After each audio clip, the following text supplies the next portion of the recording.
Dia raja berkata, Innakal yawma, sungguh kamu mulai hari ini,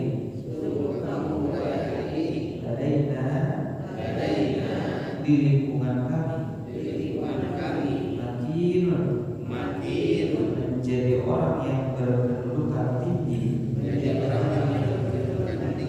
amin, dan dipercaya. Qala ja'alni, maka Yusuf berkata, jadikanlah aku ala khaza'in, sebagai bendahara al-Arab, di negeri ini.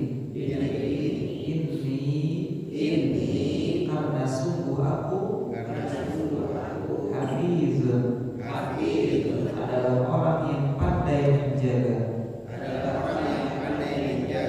alimun, dan berpengetahuan.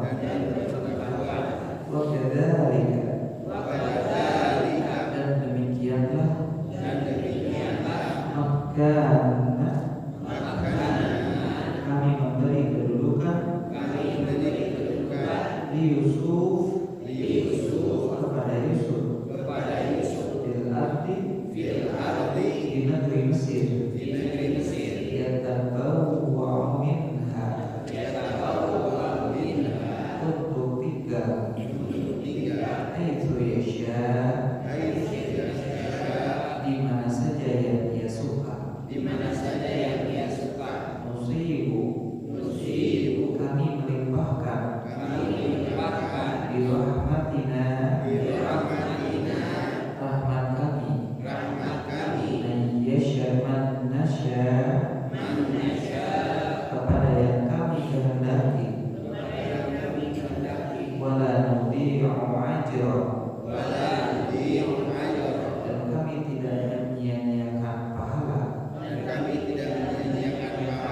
al-muhsinin, kepada orang yang berbuat baik, wala ajrul akhirah, dan sungguh pahala akhirat itu, khairun, lebih baik, lilladzina amanu, bagi orang-orang yang beriman, wa kanu yattaqun, dan selalu bertakwa, waja'a ikhwah, dan datanglah saudara-saudara,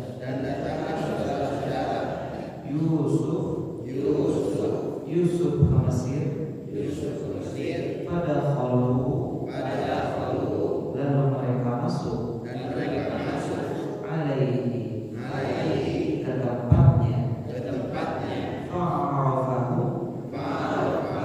maka Yusuf mengenali mereka, wahum lahu, sedangkan mereka kepadanya,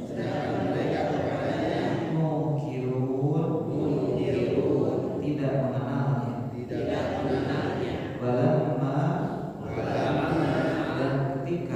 dan ketika jahazahu,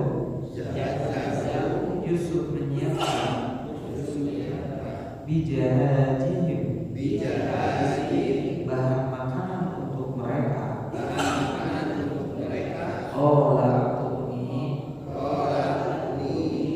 dia berkata, bawalah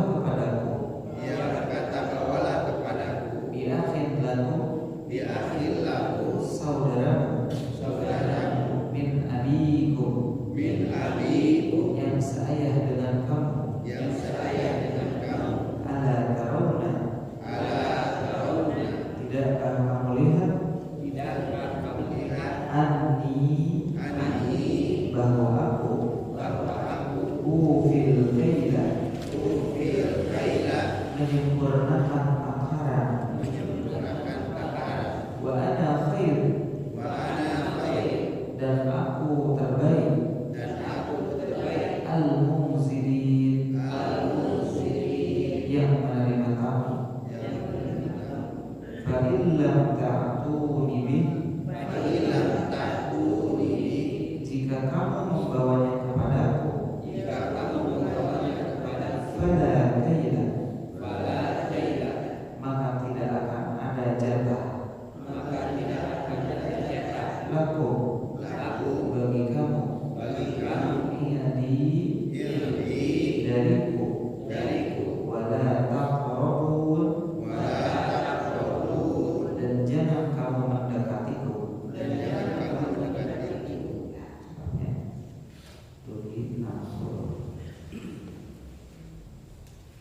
Alhamdulillah ada kali ada walaupun yang tadinya Allah ada Allah. Alhamdulillah yang amalina binikmati Islam wa nikmatil iman wa fadlna ala kasiri biman khalaq tafdila. Nahmaduhu wa nashkuruhu wa nastaghfiruh wa na'udzu billahi min shururi anfusina wa min sayyiati a'malina. Asyhadu an la ilaha illallah wa asyhadu anna Muhammadan abduhu wa rasuluh alladzi la nabiyya ba'dahu amma ba'd. Ibu bapak yang sama-sama mengharap kepada Allah, alhamdulillah di bulan ini kita masih bisa berkumpul di awal bulan Muharram. Mudah-mudahan dengan awal tahun Hijri yang kita alami menjadi titik awal kita semakin lebih dekat kepada Allah Subhanahu wa Ta'ala. Dan kedua, mudah-mudahan semakin naiknya bulan-bulan baik itu Masehi dan Hijri bisa menambah ketakwaan kepada Allah. Sebagaimana Allah berfirman bahwa ku anfusakum wa ahlikum nar, jagalah kamu dan diri kamu dari api neraka. Untuk menjaga seseorang dari api neraka adalah dengan ketakwaan. Tidak mungkin seseorang bisa takwa kalau seseorang tersebut tidak memiliki ilmu. Tidak mungkin seseorang bisa memiliki ilmu kalau seseorang tersebut menuntut untuk mencari ilmu. Makanya bekal terbaik untuk ketakwaan adalah ilmu atau pendidikan. Pendidikan yang terbaik yang kita siapkan untuk anak cucu kita, untuk istri atau suami kita, itu adalah bekal ketakwaan yang terbaik. Kenapa kita duduk di sini? Demi memelihara keluarga dan diri kita sendiri dari api neraka, gitu ya. Kemudian di Allah, kita masuk ke surah Yusuf bahwa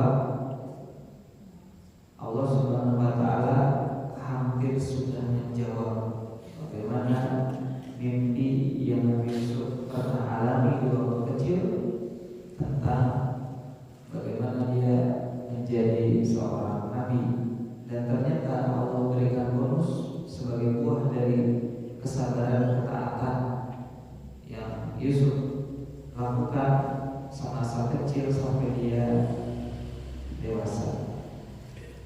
Walaupun kita juga tahu dalam hadis Yusuf ini menjadi bendaharawan ini bukan kehendaknya sebetulnya, tapi karena penuh dengan misteri dan juga strategi.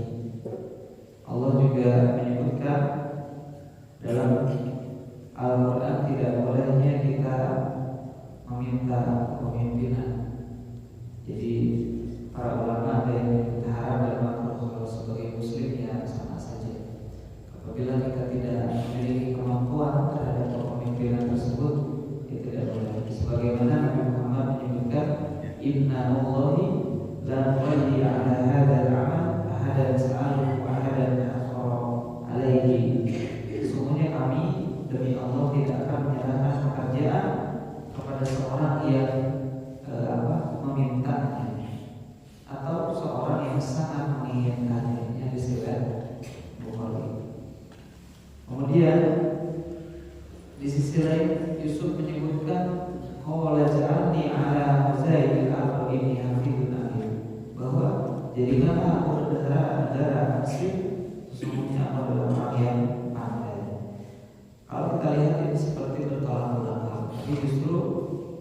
ambil dari tafsir bagaimana ketika Syekh Muhammad bin Shalih Al-Utsaimin menyebutkan ada dua hal yang mesti dipahami ketika memahami ayat tersebut. Pertama, kita bisa katakan bahwa syariat umat sebelum kita bisa ditolak atau bisa tertolak belakangan. Jadi kapan meminta jabatan ini dilarang? Dari jalan Nabi Yusuf ke Nabi Muhammad tentu sangat jauh. Jadi jangan samakan antara zaman syariat zaman Nabi Muhammad dan zaman Nabi Yusuf. Makanya ada yang disebut dengan syariat umat qablaنا. Syariat sebelum kita ini belum bisa menjadi syariat di mana Nabi Muhammad SAW.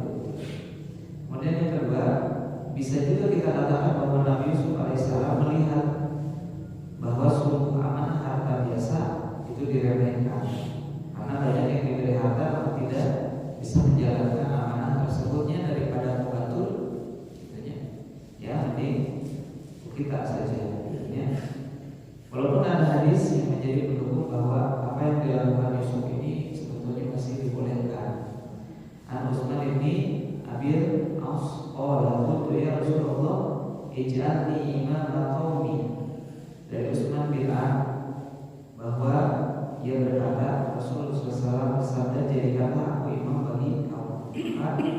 Nabi bersabda, engkau kuangkat jadi imam mereka, namun perhatikanlah saat sholat orang-orang yang dan pilihlah muazin dari orang-orang yang tidak mencari upah dari azannya. Ini menunjukkan bolehnya seseorang menginginkan sesuatu asal beliau mampu dan bisa. Yang tidak boleh itu adalah ketika seseorang ini ingin antusias menjabat sebagai sesuatu tapi seseorang itu tidak memiliki apa-apa. Nanti daerah misalnya justru lebih berat.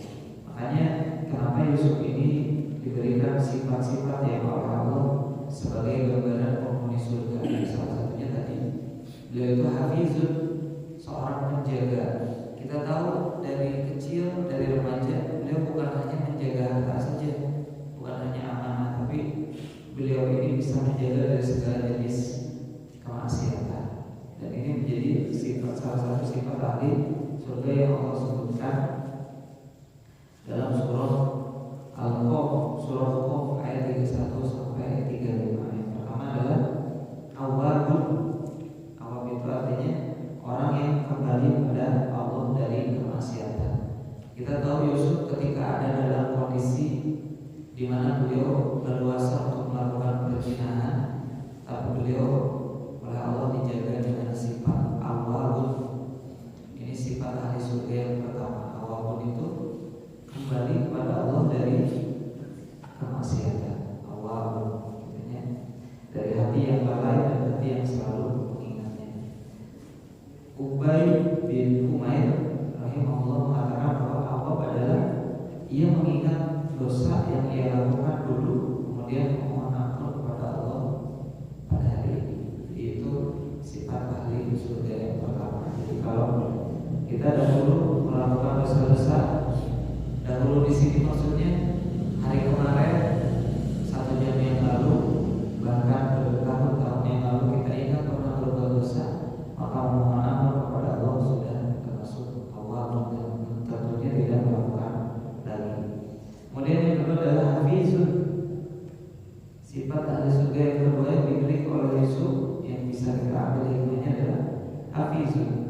Ibnu Abbas radhiyallahu anhu mengatakan hafizun adalah ia menjaga amanah yang Allah janjikan untuknya dan ia pun menjalankannya seperti yang dilaksanakan oleh Nabi Yusuf sallallahu alaihi wasallam. Kenapa? Karena Imam Ibnu Qayyim kan menyebutkan sulit sekali manusia menjaga amanah apapun itu pasti. Kita harus sadar bahwa setiap yang ada di sisi kita ini adalah amanah. Bahkan kalau hanya di tubuh kita pun amanah. Dan banyak sekali manusia yang gagal. Mereka bisa menjaga amanah. Hari barangkali amanah satu. Barangkali hibahnya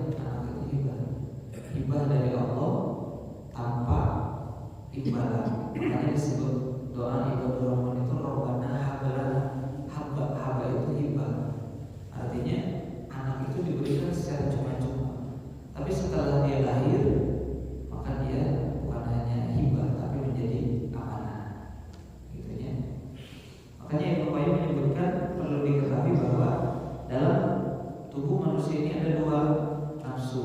Yang pertama adalah bahasa pada nama penginter kekuatan untuk menyerang atau ofensif, kemudian kekuatan untuk bertahan atau defensif. Jadi yang dimaksud dengan awam itu adalah kuatnya untuk kembali kepada Allah. Kemudian yang dimaksud dengan habis ini adalah kuatnya kita menahan dari hawa nafsu tersebut. Ibu bapak juga tahu bagaimana Nabi Yusuf bisa menyerang, bisa ofensif pada waktu itu. Kemudian Nabi Yusuf seberapa kuat dia bisa defend atau menahan Nabi Yusuf dari godaan-godaan yang oleh Allah berikan melalui manusia. Makanya ketika Nabi Yusuf diutus, maksudnya seorang raja mengutus untuk datang kepada Yusuf untuk mengambil mimpi. Kemudian Yusuf dengan elegan bilang, apakah raja ingat terhadap wanita-wanita yang pada waktu itu memotong tangan-tangannya sendiri? Ini menunjukkan bahwa ternyata Maha Sempurna Allah Subhanahu wa Ta'ala yang menjaga Nabi Yusuf sejauh ini. Kemudian yang ketiga, sifat ahli surga yang oleh Yusuf alaihissalam wariskan hikmahnya kepada kita adalah khauf atau takut kepada Allah Subhanahu wa Ta'ala. Dan ini pengakuan yang sangat tinggi ketika seseorang bisa beramal dengan keadaan khauf. Ini adalah puncak keimanan tertinggi. Makanya kalimat Yusuf ini selalu dengan al-muhsin. Muhsin itu ihsan. Ihsan itu orang beramal tapi tidak pernah melihat unsur, tidak pernah ada intimidasi. Dalam artian dia beramalnya langsung menghadap Ar-Rahman, langsung menghadap Allah Subhanahu wa Ta'ala. Inilah bedanya kita dengan para nabi mungkin, atau kita dengan orang-orang saleh. Tapi mudah-mudahan karena ini adalah sifat mukmin sejati, mudah-mudahan kita bisa ihsan dengan khauf. Jadi satu saat kalian beramal tidak karena sesuatu atau karena seseorang, beramal dengan penuh rasa takut dalam artian ihsan. Bukankah kita pernah bahas dulu ada orang-orang yang oleh Allah dicintai, salah satunya adalah innallaha yuhibbul muhsinin. Kemudian yang keempat adalah nanti orang-orang yang ahli surga itu akan datang kepada Allah dengan hati yang munibun. Munibun itu adalah nabat, berasal dari kata tabat, artinya taubat dari kemaksiatan. Yang melakukan ketaatan, kecintaan kepada Allah itu dengan hati yang tunduk serta menjauhi kemaksiatan. Jadi munib ini adalah di mana puncak seseorang memiliki hati yang lurus, tidak tergoda oleh apapun begitunya. Sebagaimana oleh Ibnu Abbas dijelaskan, munib ini adalah kembalinya seseorang dari bermaksiat kepada Allah Subhanahu wa Ta'ala.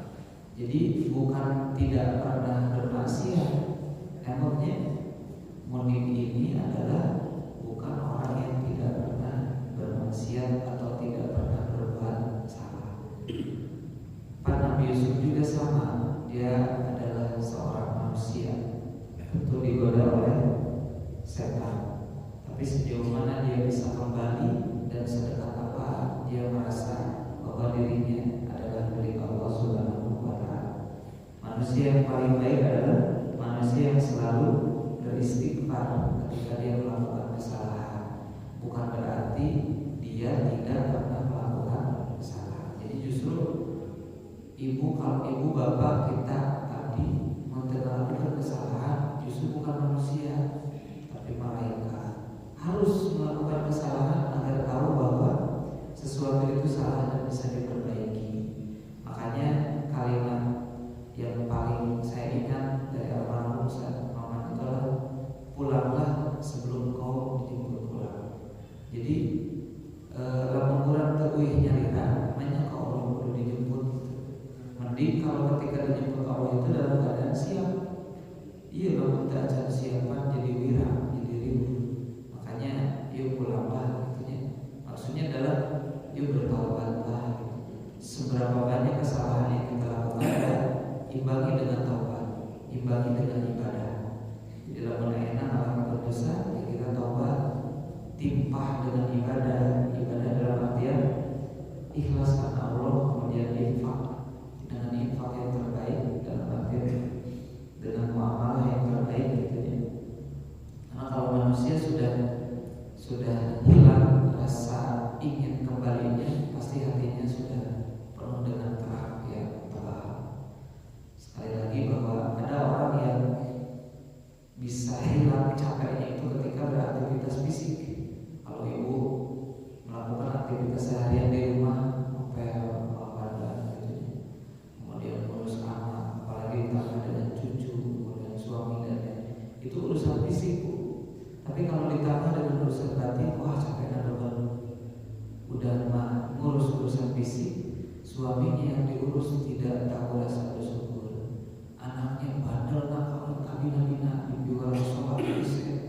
Ketika dia sudah dewasa saya sedang mengtalimkan dengan hal-hal yang baik, tapi justru ngadoja kalau jadi ibu bapak.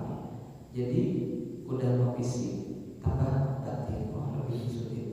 Bapak-bapak bekerja seharian, kemudian berolahraga juga sama, cukup tidur beres, ngopi lah di depan rumah. Tapi kalau ditambah dengan urusan psikis, batin, nah ini capeknya yang tidak akan pernah hilang. Jadi ibu bapak sekalian, makanya mengelola dan memisahkan mana aktivitas fisik dan psikis ini penting. Ibadah itu bukan hanya untuk menghilangkan capek di fisik, tapi capek di batin. Ketika kita sholat itu bukan hanya mengistirahatkan fisik, tapi juga mengistirahatkan batin. Bagaimana kita sadar bahwa kita ini hanya hamba yang penuh dosa, tapi ada yang menunggu kita nanti, ini Allah Subhanahu wa Ta'ala. Makanya sesuatu kalau dikembalikan kepada Allah akan ringan semuanya. Tapi kalau sesuatu dikembalikan kepada nafsu dan manusia akan berat. Nah, Bapak dan Mami udah ujung, kenapa dulu sedikit itu berat pasti. Kenapa ibu mengurus anak rumah tangga dan rela untuk capek gitu ya, dalam artian mengurus segalanya sendiri. Ada rumahnya cakep gitu untuk diurus, capek. Tapi semuanya kembalikan kepada Allah akan terasa ringan. Inilah yang dimaksud sifat-sifat ahli surga. Yang pertama adalah sadar dulu bahwa kita ini akan kembali kepada Allah. Cuma nanti ada yang siap, ada yang dipaksa untuk siap, dan ada juga yang tidak siap. Mudah-mudahan kita tidak termasuk orang yang tidak siap dan dipaksa untuk siap. Kenapa saya sebut dipaksa untuk siap? Ada orang yang ya oleh Allah saking sayangnya Allah, tapi kan disakitkan dulu untuk bersih dari dosa-dosa. Sakitnya fisik nggak sakit, yang psikis nggak sakit, ya itu adalah kasih sayang. Yang orang tak ada tinggi jauh ke, hanya ada yang ngatur ketek kudu gitu gerak itu alhamdulillah. Walaupun kan takdir Allah pasti lebih besar.